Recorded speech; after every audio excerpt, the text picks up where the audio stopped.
Hello, people. Andrew here, talking about comics from a reader, collector, speculator, investor point of view. And today I'm talking about a series from DC Comics called 0 Hour Crisis in Time. It was released in September of 1994. It was a 5 issue series that ran weekly and counted down. You'll see that this is, I got number 4 up here. It's because it counts down from 4 down to 0, 0 being the last issue of this crisis. So 10 years earlier, or about 10 years earlier, DC released a series of books called Crisis on Infinite Earths. The idea being that the continuity in the DC universe was a little bit cluttered. They had various incarnations of various heroes. There were multiple Supermans or Supergirls. There was different timelines, different worlds. The idea was that it was getting a little bit too complicated, so DC wanted to sort of narrow that focus down to like one beam, one world where all of this is taking place, where all of these heroes are taking place, and thus we had the Crisis on the Infinite Earths. I don't think it reduced it down to just a one, but it eliminated a lot of the peripheral stuffs to put it into a tighter stream. So about 9 years later, 0 Hour, the idea, DC Comics, the powers that be, thought that there was still some after effects of that crisis on Infinite Earths that hadn't been resolved, and that new ones had crept in that affected the continuity. Bless their little hearts for being concerned about continuity, because they certainly aren't so much these days. But they were back in the 90s. And not only that, but the 90s, this was in 94, so comic books was going through that boom and bust. There was a huge boom in the very beginning and early part of the 90s, but it started to waffle and taper off about midway through. They needed to have, big events, big things happen to attract all of the readers to the books. And Crisis on Infinite Earths did well.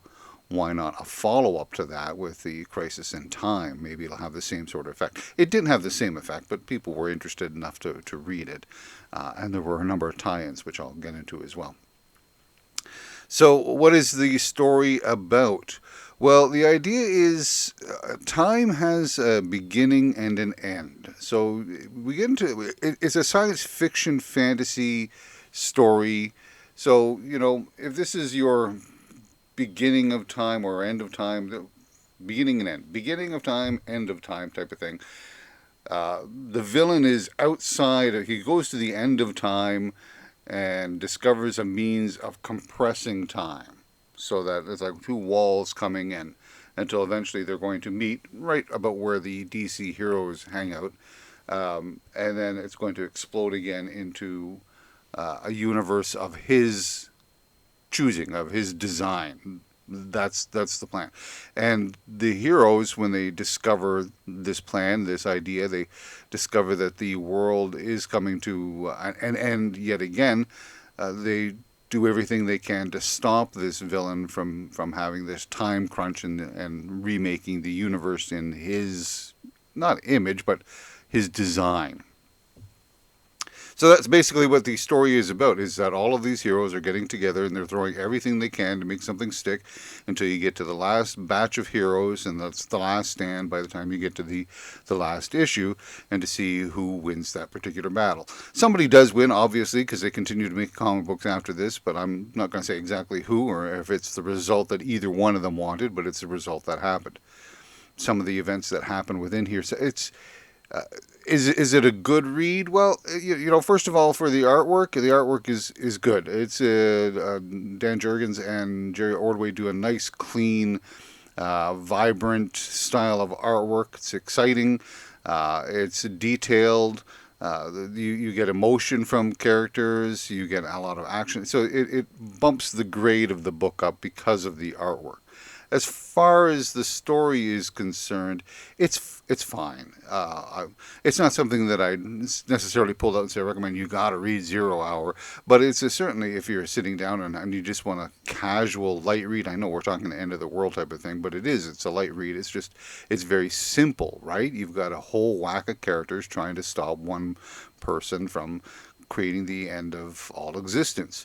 There are some heartfelt and touching moments in there, especially with the older members of the Justice Society of America. I think they get the most emotional appeal out of this whole book. But because there are so many characters, it's you can't really focus a great deal on them to give them personal moments. They try. I mean, there are a number of there, and there's characters in there that do get some of that. Green Arrow, Batgirl, even Superman is the leader. There's other events that are happening within the events and the crisis in time. I think it's Power Girl that is giving birth, and Wonder Woman is being the midwife. So there are other events, but big name characters, even like Batman, barely gets any play in this entire series. So they did do a whole whack of tie-ins to this particular book. Um, like there's I don't know 50, 100. Because at the end of each one of these books, there's a list of if you want to read more about, say, Superman and running into his duplicates of his parents. Because that's one of the things that happens is as the time is crunched for some reason, characters from the past run into characters of the present, or is it characters of the past of an alternate world run into present day characters? So there's some of these spin-offs or tie-ins or whatever, they have some of the existing characters meeting different counterparts of their characters, which again is just fun storytelling. That's really what it's all about, is just some fun storytelling. But there are about 50 to 100 of these tie-ins, I'm thinking, because at the end of each one of these books is a list of 10 to 20 titles that have, if you want to read further information about Superman's parents, read these issues, and so on and so on for all of the characters. But the main core itself, very simple read, very basic. A bunch of heroes, they discover, this thing is happening, and they have to go and find a way to stop it. And it came out on a weekly. It was 5 issues. Very, very simple read. Very simple story. And as I said, it was written well enough that I was interested to read that, but nothing that I'm going to be, recommending as like this. You've got to read this. So, from a history point of view, though, from a historical point of view, I mean, Crisis on Infinite Earths was worth it reading for the history. It affected a lot of books, and it did a lot of things. It was the same thing true about Zero Hour. Well, at this stage in the I'm going to say no right off the bat, because the things that it was trying to correct, I don't know what they were. The loose threads that were left over from Crisis on Infinite Earths. I'm not a big DC fan or follower. I mean, I like a lot of DC comics. Don't get me wrong when I say I'm not a fan. It's just I only read a select number of titles, and a lot of it tends to be a little bit on the outside. I like their Vertigo line, for example, and I like some of the smaller books that have come out. Of the big characters, I like Green Arrow and I like Wonder Woman. And I'll read Batman when I get a chance. But a lot of the other characters, Superman, Flash, Aquaman, Green Lantern, I just don't really have a lot of interest in it. So I don't know how those stories were affected because of the Crisis on Infinite Earths, what hiccups were in the continuity. So does it clear up any of that continuity? I don't know. And does that matter at this stage in the game? This is why I'm saying that it doesn't really have a historical importance, because moving forward, I mean, as I say, bless your little hearts for being so concerned about continuity, but later on as we get into the 2000s plus and we do all the Rebirth, the New 52 and all of that sort of stuff, a lot of the continuity is just thrown out the window anyways. So it doesn't seem to have as much effect. But even that... I gotta wonder about a certain thing. It's like they're saying they're trying to clean up the continuity and try to make another streamline, but right off the bat they make a mistake when it comes down to Green Arrow. So again, I don't know that it was that successful as far as the history and all that is concerned. The Green Arrow one is at the end of issue number 0. They do a timeline chart. And they indicate that 8 years ago, or is it 9 years ago, Oliver Queen went to his island to learn how to be an archer. So we're going to assume, I don't know how long he was on that island. I don't know if it was a year, 2 years, 4 years, whatever. But that means he became the Green Arrow probably somewhere about 7 or 8, well, 6 to 8 years ago. He became the Green Arrow, um, and then all of his adventures took place after that point in time. The thing is, he has a son that's 18 years old or so, and still in the universe, still active after 0 hour. How can that be if Oliver Queen is only now 30ish or so?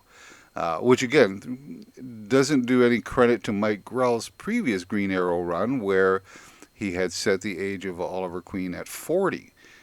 So that's just sort of we just ignoring that. That's just one little hiccup I can see within the whole thing that wasn't really clarified. So right off the bat, is it clarifying and drawing a straight line through continuity? And the answer would have to be, from my point of view, no.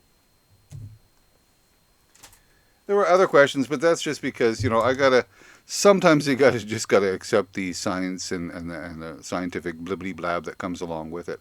If we're compressing time, like this, and characters from the future dimensions, like Impulse comes from what, the 30th or 31st dimension. Once the time wave goes past there, he ceases to be. And then when we pass by very quickly after that, the 25th century, Booster Gold ceases to be. Right, he's not there anymore.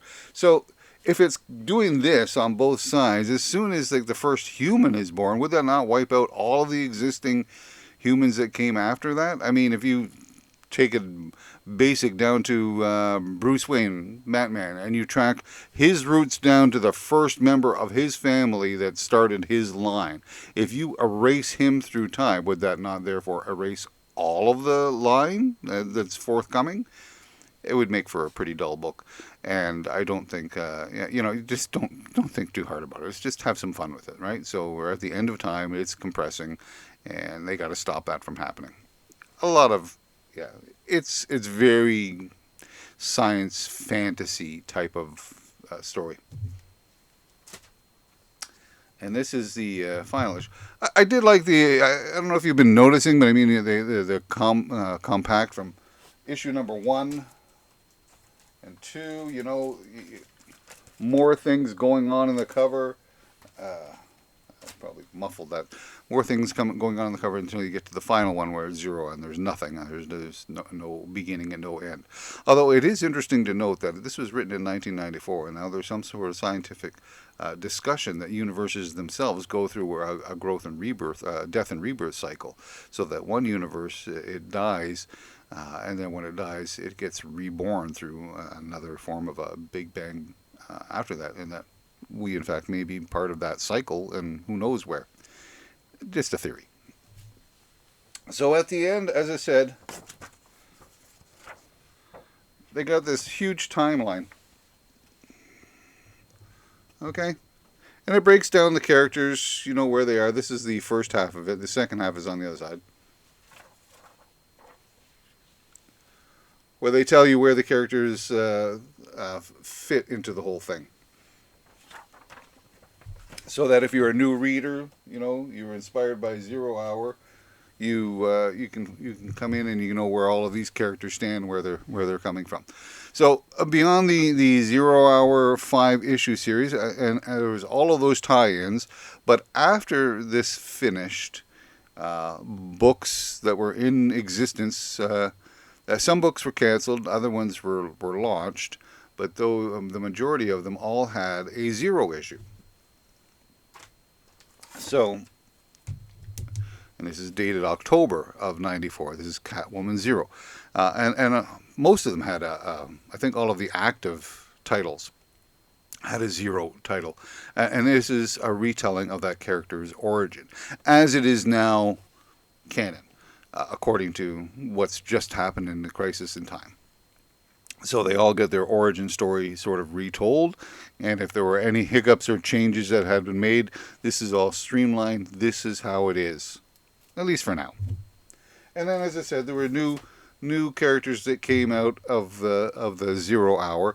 Dr. Mist, who is part of the layman from Primal Force, I did a video on Primal Force. He showed up, I think, in issue 2, but the rest of the team, the whole idea of the laymen themselves, all of it is explained here in an origin issue, issue number 0, fallout from, as I say, from the 0 Hour. So, yeah, it was a fun read. You know, nothing too heavy, kind of fun. What about collecting? Well, actually, collecting it might be a lot of fun to do all of the 0 issues. Much like Marvel had their 25th anniversary and they had the Border. There people that collect the Border issues. I think it might be fun to collect all of the 0 issues, get the 5 issues set here, and then all of the 0 issues that followed. I think that might be fun. As far as characters, if you're tracking down various characters, they're all here in 0, much like they were all here in Crisis on Infinite Earths. So you could collect it for all of that. And then there's some artwork if you like the Dan Jurgens material and what have you. But pretty much just the series itself.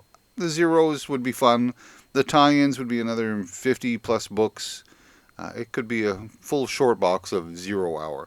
As far as speculation and investment, I would say no. I would say that this stuff was all dollar bin fodder at the end of the 90s when people were packing things up. And I imagine that a lot of people ended up getting a set of 0 Hour. And I see now that there are collections, some from the 80s, 90s, whatever, that are coming back on the market. People are getting out of the comic book industry, at least a big bulk of their stuff. Maybe they're keeping a couple of short boxes of key books for themselves. So a lot of the other filler and fluff or whatever, even if it's a good story or not, it doesn't matter. Just I'm running out of space and I'm going to condense. And it's making its way into the various comic shops and to dealers and what have you. And I can imagine that the 0 Hour will find itself back into the dollar bins without too much longer. So it is not an expensive series. It is a dollar bin series, but it's a decent enough series to read, and it could be fun collecting it for the 0 Hour issues. So that's all I have to say about 0 Hour today. As always, be good to yourself, be good to other people, and we'll talk again soon.